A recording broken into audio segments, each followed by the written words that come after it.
How are you doing today, Dan? I'm good, thank you. I'm excited to be here. Yay, we're excited to have you. It's way too long coming. Yeah.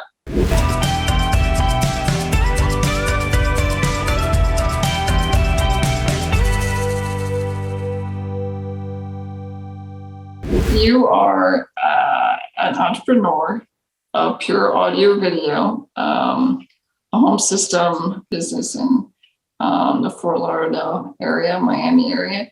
And you're also a podcaster and a YouTuber as well. And you've started a wonderful podcast called Enabled Disabled. First of all, I want to say I am thrilled to be here once again. You know, you both are clearly the Ginchiest people on planet Earth since you invented it. So I am just happy. I am just happy to be Ginchy. So now I am officially Ginchy as well, and that's awesome. So thank you both. Has there been a favorite location where you live?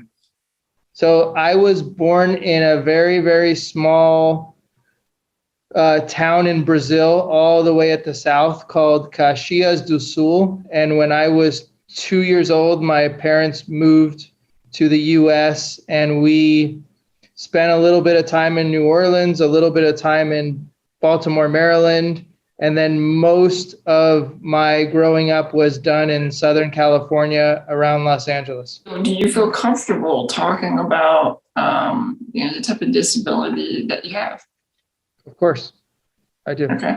PFFD, it's Proximal Focal Femoral Deficiency. So my femurs are much, much shorter than most people. And in my right leg, my hip is fused at the bone. And then I also was born with one arm, and I have less mobility on my ankles than a non-disabled person. So when I think I was 3, they did an Achilles tendon surgery where they tried to straighten and lengthen the tendons. They didn't straighten them all the way, but it helped. This is kind of a heavy or a loaded question, but how has your disability experience shaped you as a person? Wow, that's it. Okay, so that's an essay, right? That's a novel. We just spend the rest of our lives talking about that right now, but yeah. So I think it's interesting because I was born this way, so it's all I have known. I think that there was a lot of things that had helped me, and a lot of things that were definitely challenges to adapt to. So it's very easy to compare yourself with somebody else and see that somebody else is moving around much easier than you and having no problems, like on the playground, right? Or running faster, jumping higher, all of those things. At the same time, it activated my imagination. This is like, we're starting with when I was young. It activated my imagination.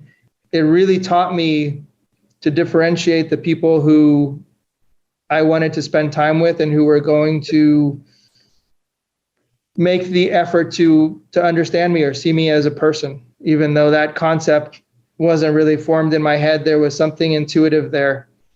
I also had a very rebellious, angry streak.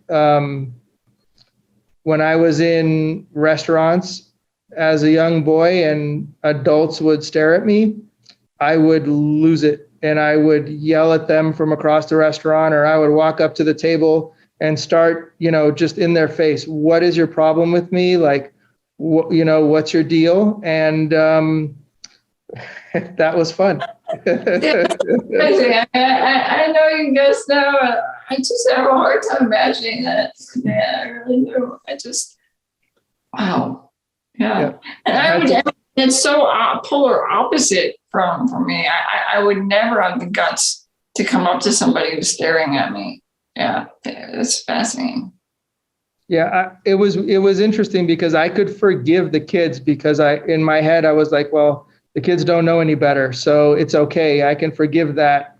But the parents should know better. They're adults, right? Like my parents don't do that. My parents' friends don't do that. Like, what's wrong with these people? I mean, you're one of the most self-aware people that I know. And I know you and I have talked as friends about this, and you told me that you've spent a lot of time on this work. So what motivated you to do this work? And did it have something to do with this, inner rage? Well, I'm always figuring it out and thinking and learning and adapting. So there were so many years in elementary school, junior high school, where it was about fitting in and pretending, right? I didn't like to look at myself in the mirror. I didn't like to see myself on video. I was pretending to not have a disability, even though I knew it was there. It was like this game of pretend. When I went to college, and you start reading philosophy and you're meeting all these different people from all over the world, and they're asking you questions that I never got asked before, and you're confronting your own humanity as a young adult. It really hit me like a ton of bricks. It was my second year of college. I was super depressed. I was not in a good place, and it was about figuring out who I am, where do I fit in the world, and what type of person do I want to be. So I did that work then, and it's never stopped. I had to look at myself every possible way that I could, from every possible angle and perspective, and figure out, is life worth living for me? And the answer was yes. And then the second question is, okay, if it's worth living, what do I want it to look like? What do I want to be? What do I want to do? So I think a lot of people go through that, Viola and Dan, but the disability certainly made it more important to do and more beneficial too. Is that why you chose to start Enable Disabled? Is that a large part of why?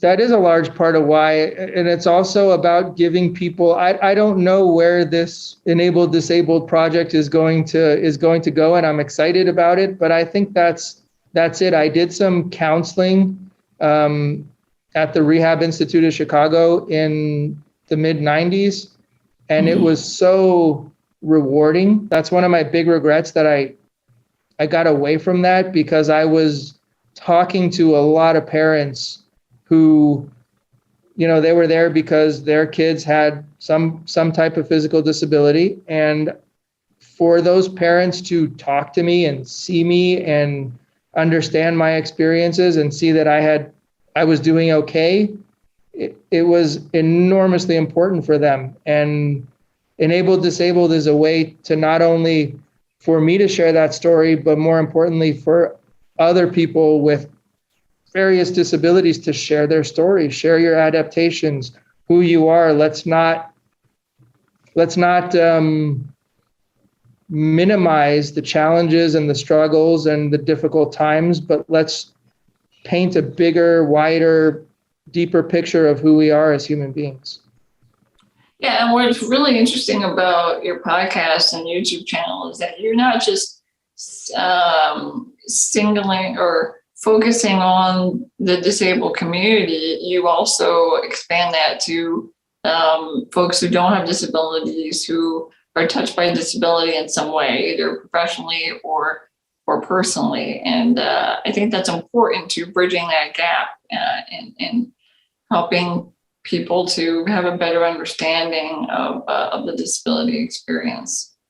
And what do you wish the non-disabled community understood about the disability experience? If I was forced to pick one, it would we're just like you. We are fundamentally more similar than we are different as human beings. I know that some people would disagree with that. It's a belief, it's not a fact. That's what I believe. And there's so much more that we can contribute, that we can do if people realize that and just see us as people first.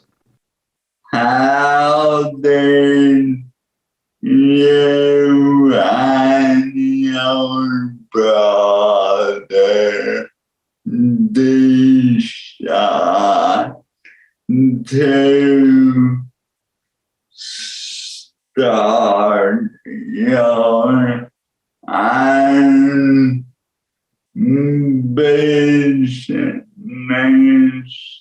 There are many reasons. Part of it was we always had an interest in the business. We always, growing up in Los Angeles, music and movies were a huge part of our lives. We wanted to try to recreate that magic that we felt when you go to a concert or when you go see a movie at the theater on opening day. We wanted to try to recreate that in people's homes and share that love and that passion. And there was also some ego involved, right? We studied the market down here and we were like, oh, these people, we can do it better. So how did your disability influence your business endeavor? And in terms of how my disability affected things, so I was not doing physical installation of the equipment. And so in order to learn the business and to be more useful to the team, I learned how to program, I learned how to set things up, I learned how to configure things, I learned how to design systems, I learned all of these other skills that helped me help the team. So we worked around each other's strengths and weaknesses, and we still do that today. It's different. We have more people, but it's still there, right? There's still that that value of having learned as much as I could about as many things in the business as possible.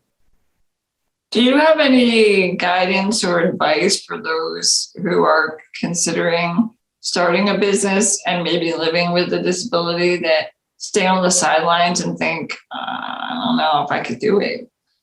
It really depends on the type of business that you're going in. If you're doing something online, if you're doing something that's more business to business or something that's more subscriber based, all of these things have a big impact on how you can structure your time and manage your time so that you can more easily, or let's say more healthily, do what you need to do. Because I sacrificed my health. I did. I've had injuries and I've had, weight fluctuations and lots of things that I did that probably were not the best thing to do. No, I mean, being an entrepreneur, I know, is physically demanding for everyone. So when you're dealing with a physical condition, it can just compound those challenges. I used to tell people, if I can do it, so can you. And I really thought that was powerful and it was motivating. I'm not disregarding that message, but I think that message fails to meet people where they are at. If you're in chronic pain or you have a condition that's really difficult to manage, maybe that message is not going to ring true for you. Right. So I think the nuanced approach is much, much better. So I think everybody who wants to be an entrepreneur needs to assess, what their skills are, how long they're willing to do it, what risks they can mitigate. But you should have a belief in yourself that you can do it. That's really important. And more people should have that, but life is going to throw a lot of curveballs your way. So you just need to kind of be prepared to adapt and deal with those. Like, how do you work through some of the frustrations that you've had? Maybe there's a good analogy here, right? With relationships, which I don't talk about often. I don't think I've ever talked about it on Enabled Disabled, but I'm single, right? And that may change. I've been in different places at different times, but what I spent a lot of time working on is, if I cannot be happy or content or have a meaningful life alone, right, without a significant other, being with somebody in a relationship isn't going to help anything. So it's the same thing with the disability.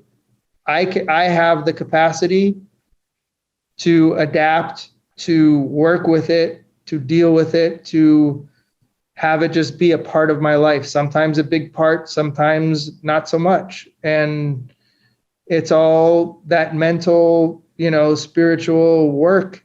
Dan and I, we both had to work on that ourselves individually, because we have, as you know, we have very different disabilities, and we both have them. Having done that work before we met each other, and even while or since we've met each other, has helped to create a stronger bond, for sure. It is really, really important for people to do that, no matter if they're living with a disability or not. It's like, it sounds corny, but you really do. You really need to learn how to accept yourself and love yourself. Dan wanted to ask you a special question. What has been your favorite episode thus far?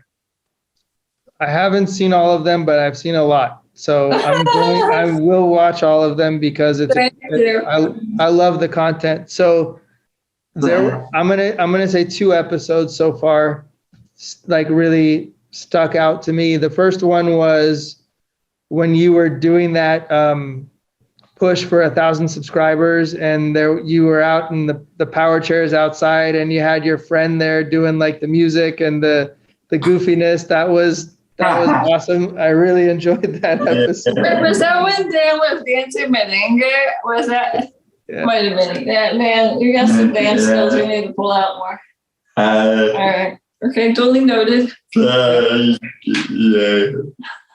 You're welcome. And then the second one was the episode where Dan talked about his disability, and you went through that, and it was super emotional. But that was the first time that I deeply connected with Dan, and it was the courage to have that vulnerability and put it out there and tell your story. It was beautiful. It transformed how I think about people who have a similar type of situation. I cried in a good way, and I felt like I have so much more of myself that I can give as well. So I just, Dan, whenever we meet, I'm going to give you a big hug. I know that if we lived in the same city, we would hang out a lot and be friends, because you're awesome. Well, I understand it was all real, and now she narrated it. I don't think so, but thank you. I did. I think it's because your story is powerful by itself, man. That's lovely for you to say, and that was one of our favorites. Well, I think it was very difficult for you too to take. It took a while for us to kind of get to that point where we could be on camera and he felt comfortable. We're so excited that we're on this journey with you as well. I think people don't know how much of a true friend you've been to us. And I think that, you deeply care about the unique challenges that people with disabilities face. And I know you're dedicated to making it better.